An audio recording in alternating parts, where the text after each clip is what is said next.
식사들 하셨습니까? 식사들 하셨습니까? 란 인사보다는 안녕하셨습니까? 란 인사가 어울리는 것 같습니다. 원래는 가급적 평일 수요일이나 주말에 영상을 하나씩 올리려고 노력은 했는데 난리가 나서 분위기를 감안해서 업로드를 좀 늦췄습니다. 이해해 주시리라 생각합니다. 연말이 다가오는데 상황이 경기가 어려우니까 연말 분위기도 안 나는 것 같습니다. 제가 사는 동네 2km 반경에 커피숍이 원래 5개가 있었는데 최근 한 달 사이에 3개가 문을 닫았습니다. 그 중에는 제가 거의 한 10년 가까이 이용했던 단골집도 가보니까 문을 닫았습니다. TV에도 나름 나오고 나름 청주에서 유명한 카페였는데 갑작스럽게 문 닫고 없어지니까 서운한 느낌도 들고 이제 어디를 다녀야 하나 아쉽고 그렇네요. 상황이 이렇습니다. 경기가 어려우니 오토바이 시장도 식혜에 밥을 가라앉듯이 착 가라앉는 느낌입니다. 여러모로 착잡한 소식이 들리는 와중에 KTM 본사가 11월 27일부로 파산 절차를 밟고 있다고 해서 모 회사인 피에르 모빌리티 주가가 폭락을 했다고 합니다. KTM은 1937년에 창립된 유럽 최고의 메이커인데 아쉬운 마음이 많이 들죠. KTM 산하에는 9천을 떠돌던 허스크바라, MV 아구스타, 후사버그, 가스가스가 산하 메이커로 있는 아주 큰 회사입니다. 큰 돈도 아니고 한 3,680억 정도 부채 때문에 파산 신청을 했다고 하는데 오래전부터 어렵다는 소문이 있었고 코로나 이후 전반적인 매출 감소로 결국은 파산을 하게 된 상황 같습니다. 시가총액이 100조가 넘는 회사가 2천억 조금 넘는 적자에 3천억이 없어서 파산을 했다. 좀 이상한 면이 있어서 알아는 보고 있습니다. 알아보는 대로 KTM에 관한 이야기는 시간 나면 따로 해보도록 하겠습니다. 얘들은 91년도에 한번 파산한 경험이 있는데 다시 회상하는 데는 크게 문제 없어 보입니다만은 아무래도 많이 위축될 것은 확실해 보이죠. 국내 수입 판매는 아직도 유지되는지는 몰라도 LG 네트워크스 자회사로 현재는 수입 오토바이 판매 업체 중에서는 직수입하는 BMW, 혼다, 스즈키 빼고는 가장 튼튼한 회사입니다. 그래도 부품 수급이나 수리점이 많지는 않아서 국내에서는 많이 보이는 메이커는 아니죠. 마케팅 전략이 딱 LG스러운 회사가 아닌가 합니다. 그래서 오늘은 무슨 얘기를 할 거냐? 영업이나 마케팅 이야기를 좀 해보려고 합니다. 특히 영업이나 마케팅에 많이 이용되는 언어 위주로 분석하는 이야기를 좀 해보겠습니다. 우리나라의 마케팅 역사에 길이 남을 희대의 명작이 좀 있죠. 흔들어주세요 써니10이라는 광고를 기억하실 겁니다. 이 광고는 지금은 9천을 맴돌다가 LG 생활건강에 정착한 해태음료가 음료 시장에 첫 진입했던 70년대 초에 음료수와 차별하기 위해 천연과즙을 한 10% 정도나 때려놓고 만들다 보니까 시간이 지나면 과즙 찌꺼기가 가라앉는 현상이 생겨서 만든 광고 카피입니다. 지금이야 간단하게 찌꺼기가 가라앉는 현상을 없앨 수는 있지만은 그때만 하더라도 그런 기술이 없어서 결국은 광고 카피로 찌꺼기가 가라앉으니 흔들어 먹으라고 한 것이 대유행이 된 대표적 사례입니다. 이게 무슨 얘기냐면은 어떤 회사든 제품의 장점을 부각시키고 단점을 감추기 위해 영업이나 마케팅 부서는 논리개발이라는 것을 합니다. 좋게 말해서 논리개발이지 핑계거리를 근사하게 만드는 작업이라고 생각하시면 됩니다. 이런 사례는 오토바이 업계에서도 제품의 단점을 좋게 말해 마사지하거나 포장하기 위해 상투적으로 하는 말들이 있습니다. 그러다 보니 유튜브나 광고에 비슷한 이야기가 많이 나오는 것은 이런 것을 업체도 인지하고 방어 기제로 논리 개발을 하고 있다는 증거로 보시면 됩니다. 그럼 대표적으로 어떤 말들로 소비자를 혼란하게 하고 단점을 커버치려는지 말의 속뜻을 좀 알아보겠습니다.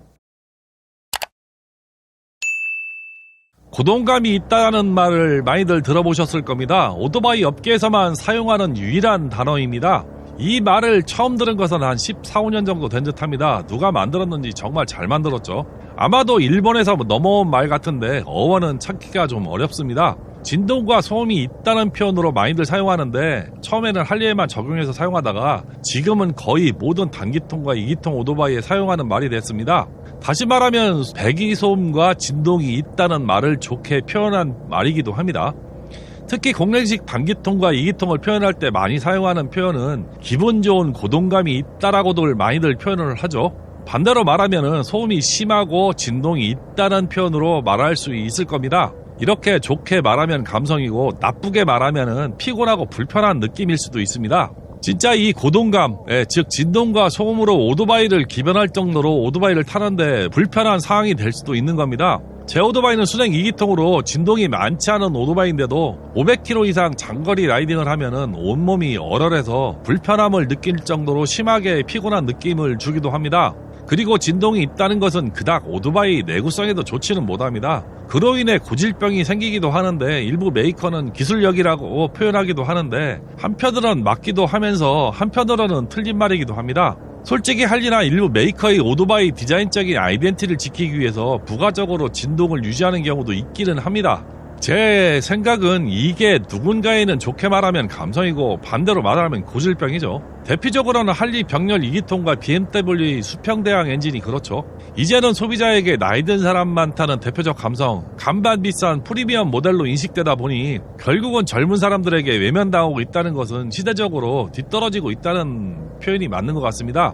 확실한 것은 진동을 내는 오토바이를 만드는 것보다는 오토바이의 진동을 없애는 연구에 훨씬 더 많은 돈을 쓰고 그 기술이 어렵다는 것이 정설이죠. 빠따감이 좋다. 리뷰를 보다 보면 특히 단기통을 이야기할 때 빠따감이라는 이야기를 많이들 할 겁니다. 전문적으로 표현하면 빠따감은 토크감이라고 표현하는 것이 맞는 말 같습니다만은 단기통에서 나오는 간헐적으로 오토바이를 쭉쭉 밀어주는 느낌이라고들 많이 이야기합니다. 이게 2기통이나 4기통에서 밀어주는 느낌과는 약간 상이한 독특한 느낌이 있기는 합니다. 하지만 빠따감이라고 표현하면 안 되는 부분도 분명히 있죠. 커터급까지는 단기통이 좀 많죠. 여기서 특히 20마력 안팎밖에 안 나오는 출력의 공랭 오토바이에서 빠따감을 운운한다면은 그냥 거르는 것이 좋을 것 같습니다. 이게 빠따감인지 2기통의 진동인지 헷갈릴 정도로 빠따감이 미미할지도 모르기 때문이죠. 솔직히 말씀드리면은 650cc 이상 단기통은 빠따감이라는 표현을 쓰는 것이 나쁘지는 않습니다만은 쿼터급에서 그것도 20마력 안팎에서는 그냥 안 나가는 것이 맞는 말입니다. 쿼터급이면은 40마력대가 정상적인 출력이죠. 특히 클래식 바이크에서 많이들 빠따감을 운운하는데 미안하지만은 그거 진동이 섞여서 그렇게 느껴지는 것이지 안 나가는 겁니다. 빠따감 믿고 20마력대 쿼터급 구입하시면은 조만간 반드시 실망스러운 성능으로 기변할 가능성이 높아지죠. 선진국이고 먹고 살만 나라일수록 늘어나고 매니아층이 두터워지는 분야가 복고 클래식 레트로 분야입니다. 오토바이 분야는 전통적인 미국이나 영국 등 유럽에서는 클래식 바이크 인구가 많아서 하나의 장르로 장착된 지 오래되었습니다. 우리나라도 한 4, 5년 전부터 살살 유튜브나 블로그에 클래식 바이크에 대한 이야기가 올라오다 이제는 한 분야로 자리를 잡아가는 모양입니다. 할리, 로얄 엔필드, 혼다 350, 가와사키 W800, 트라이엄프, 그리고 8, 90년대 올드 바이크를 중심으로 복고의 바람이 불어서 어느 정도 한 분야가 되어가고 있고 젊은 층에서는 특이하고 새로워 보이는 것에 관심이 많다 보니까 급격하게 많이 찾는 분야이죠. 그런데 신제품도 품질이 떨어지거나 고질병으로 인해 수리 또한 생각했던 것보다 떨어지는 성능, 유지비용 관련 문제나 오래된 오토바이의 복원 능력, 수리 부품 수급에 관한 문제로 금방 포기하는 경우가 많다 보니까 최근 출시된 오토바이도 중고가 넘쳐나는 현실이 되고 있습니다. 중고가 또한 폭탄을 맞고 있죠. 제 생각은 이렇습니다.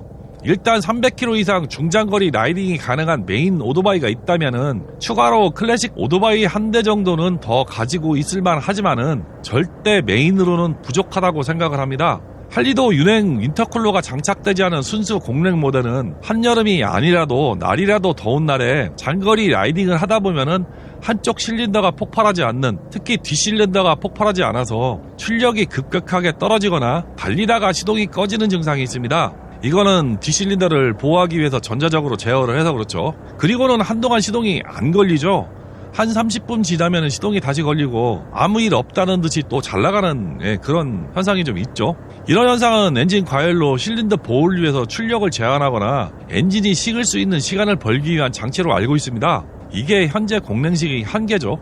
그래서 쿼터급 공랭 단기통은 이런 모든 단점을 한 방에 다 가지고 있는 아주 취약한 오토바이라는 겁니다. 그런 특성을 이해하고 무리하지 않고 솔방솔방 탄다면 문제는 없습니다만은 500km 이상 장거리를 무리하게 장거리 라이딩을 한다는 것은 무리가 있는 오토바이라는 한계가 분명히 있습니다. 거기다 각종 환경 규제로 출력도 제한적으로 설정하다 보니까 젊은 라이더의 넘치는 에너지를 소화 못할 가능성이 아주 높고 그저 그렇고 그런 성능을 내줄 가능성이 많은 오토바이란 얘기가 됩니다. 그러니 주요 소비층인 젊은 남성들이 잠시 혹하고 구입했다가 실망하고 외면하는 그런 분야가 아닌가 합니다. 반대로 여성 입문자들이 타기에는 너무 좋은 분야가 아닌가 생각도 되기도 합니다. 유유자적 설렁설렁 낭낭바리 오토바이다. 좋게 이야기하면은 여유롭게 삶을 즐기며 풍경을 보면서 타는 오토바이란 뜻으로 이야기를 많이 합니다만은, 그러나 속뜻은 오토바이가 안 나간다는 뜻이라고 생각하시면 됩니다. 땡겨도 안 나가니까 결국 살랑살랑 유유자적 탈 수밖에 없는 오토바이라는 겁니다. 출력이 다른 비슷한 배기량의 오토바이와 비교해도 좀 딸리고, 오토바이도 부실해서 고속으로 몰거나 과감한 운전은 불가능에 가까운 오토바이란 뜻으로 받아들이시면 됩니다. 요즘 유난히 로얄 엔필드나 혼다 350 리뷰에 많이 등장하는 단어가 이런 단어죠. 과감하게 운전하는 거 좀 힘듭니다. 그런 오토바이들.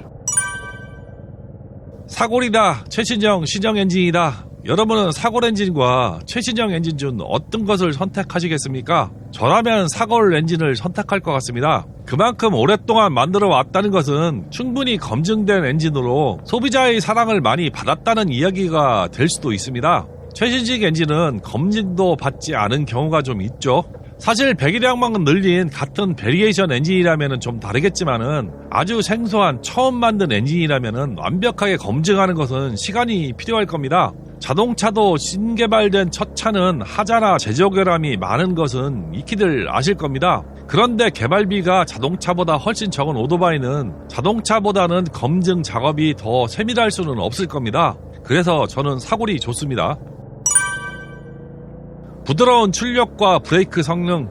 황소 같은 출력과 땅에 빡빡 꽂히는 브레이크와 부드러운 출력과 부드러운 브레이크 성능 중 여러분은 어떤 것을 고르시겠습니까? 저라면 무조건 전자를 구입할 것 같습니다. 황소 같은 출력이라도 살살 땡기면서 부드럽게 살살 타면 됩니다. 땅에 꽉꽉 꽂혀도 부드럽게 브레이킹하면 되는 거죠. 결론은 부드러운 출력과 부드러운 브레이크 성능이란 것은 잘 안 나가고 잘 안 선다는 뜻으로 받아들이면 될 것 같습니다. 당연한 이야기지만은 비싼 오토바이는 비싼 소재를 많이 투입하고 비싼 장비로 도배해서 만듭니다. 좀 저렴한 비즈니스 오토바이는 비싼 소재나 비싼 장비를 달고 나올 수는 없습니다. 진짜 싸구려 소재나 싸구려 부품으로 만들어 비싸게 파는 메이커가 없는 것은 아닙니다. 있습니다. 진짜 이런 오토바이는 사면 안 되는 그런 오토바이죠. 그러나 대부분의 대기업에서 만드는 오토바이는 용납되는 수준으로 만들어 팝니다. 아주 비싼 소재와 비싼 장비를 도배해서 만드는 두카티나 MB 아구스타도 있고, 적당하고 적당한 부품 조합으로 탈만하게 그럴싸하게 만드는 혼다도 있습니다.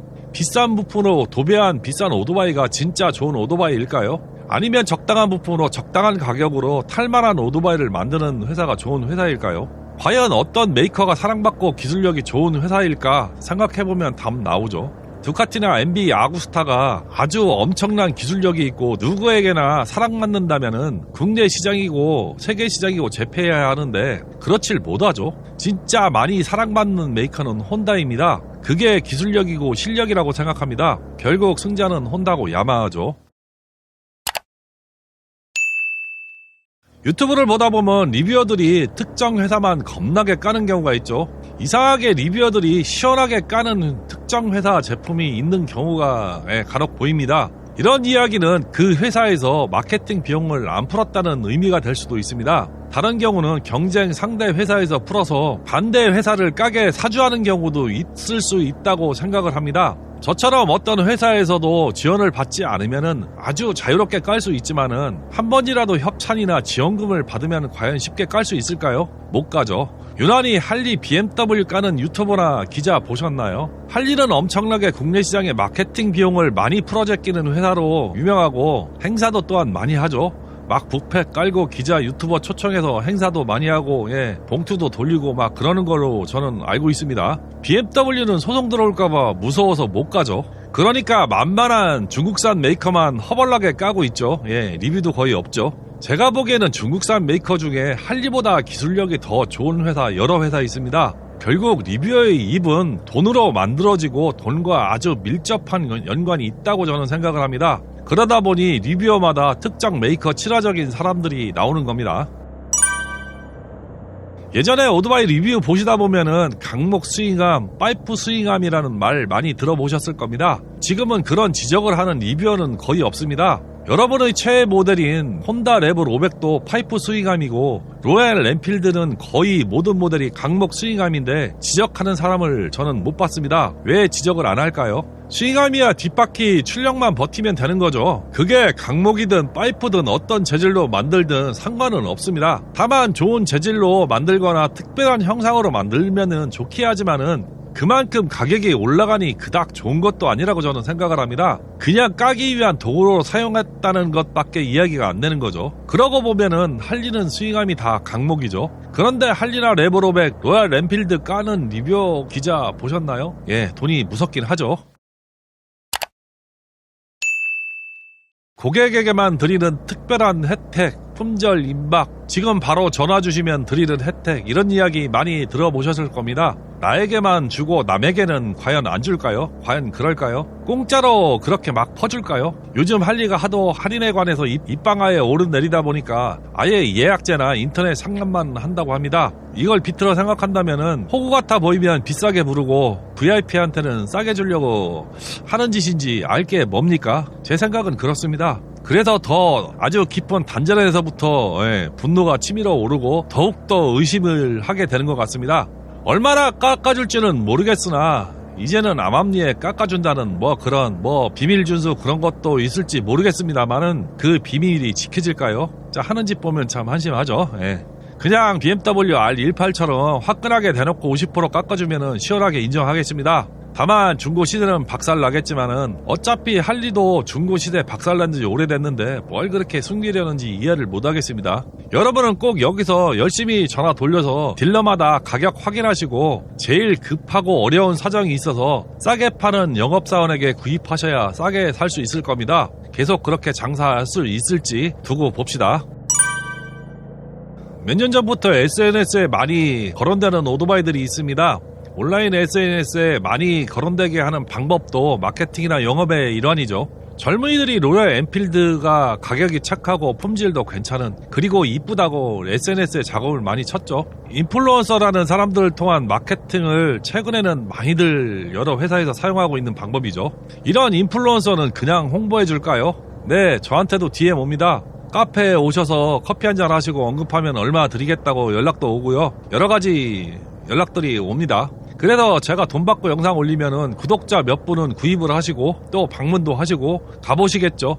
그래서 장사를 유지하는 방법들을 많이 쓰죠. 그런데 저는 검증되지 않은 그런 홍보는 싫어서 그냥 무시를 합니다. 몇 천만 원 준다면 혹할 수도 있겠지만은 고작 몇십만 원에 양심 팔기는 싫어서 그렇습니다. 이렇게 속아서 제품을 구매하고 방문하고 그런 분들은 결국 잘못된 선택을 하게 만드는 원인이 인플루언서에게 있는 겁니다. 그래서 유명한 인플루언서는 양심과 약간의 공공성은 있어야 한다고 생각을 합니다. 저는 공공성이라고 하는 것은 광고는 광고라고 확실히 밝히고 장사를 해야 하는데 대부분 안 그렇죠. 연예인이나 유명 유튜버, 인플루언서 제대로 광고라고 표기하고 홍보하는 일이 많지는 않습니다. 저도 돈만 많이 준다면은 잘 빨아줄 자신이 있는데 그렇게 큰 거는 연락이 안 오네요. 광고하실 분 연락 주세요. 아주 쪽쪽 빨아드립니다. 오토바이도 그렇게 유명인의 말만 믿고 선택한 고객들은 선택에 실패하는 경우도 많고 실망하고 기변을 하게 되는 경우도 많습니다. 그래서 그렇게 나온 중고 매물이 아주 난리 법석인 경우도 많죠. 다른 차량 대비 중고 시세도 그닥 대접은 못 받고 있는 듯하고 이제 슬슬 고질병이 있다는 소문이 돌기 시작을 했습니다. 품질이 아주 좋은 경우에는 모르겠지만은 그렇지 못한 경우는 사용자가 늘어날수록 소문은 더 빨리 돌게 되죠. 동일한 반복적인 고장은 결국 고질병이거나 제조사 실수로 나타나는 경우가 다반사입니다. 이게 많이 팔려서 개체수가 늘어나면은 그만큼 실망하는 소비자가 늘고 소문도 많이 널리 퍼지게 되죠. 가지나 SNS로 흥한 자는 SNS로 망하기도 쉽습니다. 오토바이를 연구, 설계, 제조, 유통하는 일은 쉬운 일이 결코 아닙니다. 이는 우리나라 오토바이 제조업체가 하나도 성공 못한 분야이기도 하죠. 사실 대림이나 효성도 실제는 혼다나 스즈키를 들여와서 카피품을 만든 정도로 끝나고 말았습니다. 만약에 이런 일련의 과정을 거친 제품이 시장에서 외면당하거나 팔리지 않아서 실패한다면 그 기업은 데미지가 엄청 큰 사업입니다. 그러다 보니 철저히 수요를 분석하고 연구를 하고 만듭니다. 제조업, 특히 대기업의 대규모 제조업은 절대 수요가 없으면 만들지 않는 것이 제조 분야의 특성이기도 하죠. 우리나라가 이런 오토바이 분야가 실패한 근본적인 원인은 기술적으로도 부족했고, 이런 수요 예측이나 분석 없이 7, 80년대 경제 성장에 맞춰 갑작스러운 시장의 수요에 카피해서 팔기 급급해서 세계적인 기업으로 성장하지 못한 원인이 있다고 저는 생각을 합니다. 시장의 니즈 분석이 얼마나 중요하냐면, 어떤 물건이든 시장에 수요가 없으면 절대로 만들지 않습니다. 물건을 만들어 놓고 시장에 풀고 팔릴 때 기다리는 그런 물건은 없다는 이야기입니다. 다만 만들어 놓고 보니 시대적 배경에 맞고 시장 수요를 모르고 만들어 놓으니 이게 딱 맞아 떨어져서 많이 팔리는 물건은 가끔 있습니다. 만약 배달 라이더용으로 물건을 많이 탑재 가능한 수요를 보고 배달용으로 할리 로드글라이드 12호를 만들었다고 생각해보세요. 과연 그게 배달 라이더가 만족을 할까요? 제가 할리 타고 우유 배달을 해봐서 경험해봤는데, 일단 골목 다니기가 너무 힘들죠. 둘째, 고객들이 새벽에 왜 오토바이를 그런 거 타고 다녀서 애가 깨서 울어서 고생했다고 항의 전화를 몇십 통이나 받아봤습니다. 오토바이는 쓰임새, 고객의 니즈에 따라 만족도가 결정됩니다. 반대로 할리를 타고 장거리를 가는 것과 저배기량 스쿠터를 타고 장거리 라이딩을 가는 것은 만족도에 분명한 차이가 있을 겁니다. 본인이 꼭 필요한 목적에 따라 오토바이는 선택하는 겁니다. 그걸 무시하거나 비난해서는 안 되죠. 절대 그런 일이 있으면 안 됩니다. 그러나 실상은 또 그렇지도 않죠. 그래서 본인이 원하는 오토바이를 만족하며 타면 되는 겁니다. 그래서 세상에는 나쁜 오토바이를 만들지는 않습니다. 다만 품질의 차이는 있을 수 있습니다. 어느 회사든 완벽한 제품을 만들 수는 없습니다. 아니, 만들 수는 있겠죠. 제작비를 감안하지 않고 다 때려 넣어서 만들 수는 있을 겁니다. 충분히 가능할 겁니다. 하지만 판매 가격이 몇억, 몇십억 한다면은 여러분은 과연 살까요? 살 수나 있을까요? 그리고 팔릴까요?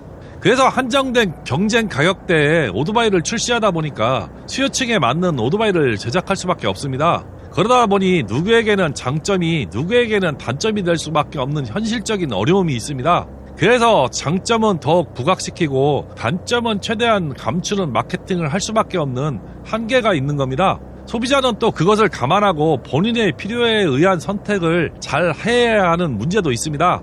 개발자의 의도를 잘 파악하고 본인의 니즈를 정확히 일치시켜야 만족도가 올라가는 겁니다. 단점을 감추려는 이런 감언이설에 속아서 오토바이를 구입한다면 반드시 후회하거나 금방 실증을 느끼는 그런 잘못된 선택을 하게 되는 겁니다. 이런 선택은 바로 금전적, 정신적 손실로 이어지고요. 그리고 꼭 타보고 시승해 보시고 결정하시고 심사숙고하셔야 실패한 선택을 안 할 가능성이 높아집니다. 오늘 이야기는 제작사의 마케팅 언어 속에 숨겨진 의미에 관한 이야기를 해보았습니다. 이제 2024년도 한 달밖에 안 남았습니다. 시간이 되돌아가면 돌아오지 않는 것 같습니다. 한 살이라도 젊었을 때 느끼는 정치와 라이딩 느낌은 다시 느낄 수 없을지도 모릅니다. 항상 안전한 라이딩 하시고요. 연말 잘 보내시기 바랍니다. 오늘 이야기는 여기까지입니다. 시청해주셔서 감사합니다. 영상 제작에 힘이 되는 슈퍼땡스를 보내주시는 분들입니다. 항상 응원해주시는 이진국님, 박모아파님, 황반장님 감사합니다. 더욱 재미있고 유익한 영상 제작에 힘쓰겠습니다. 감사합니다.